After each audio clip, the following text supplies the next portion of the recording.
Ինչու է ցանկալի եւ անհրաժեշտ անել շնչառական վարժություններ։ Ձեզ կթվա, որ դուք ողջ օրը շնչում եւ արտաշնչում եք եւ դրա մեջ ոչ մի արտասովոր բան չկա, բայց իրականում դա այդպես չէ։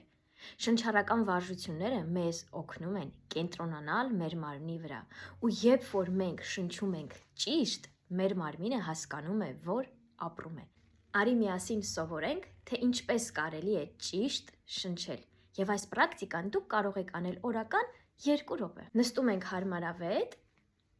կարելի է նստել հատակին, ծալել ոտքերը, ծալապատիկ նստել, ձեռքերը դնում ենք ծնկների վրա։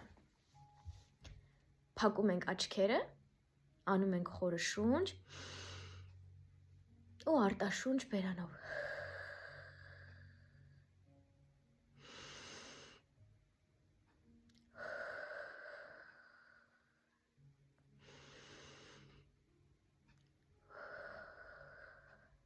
Ուղարկիր այս պրակտիկան ընկերներիդ եւ թող նրանք էլ սովորեն, թե ինչպես կարելի է ճիշտ շնչել եւ օգնել սեփական մարմնին իրեն ավելի լավ զգալ։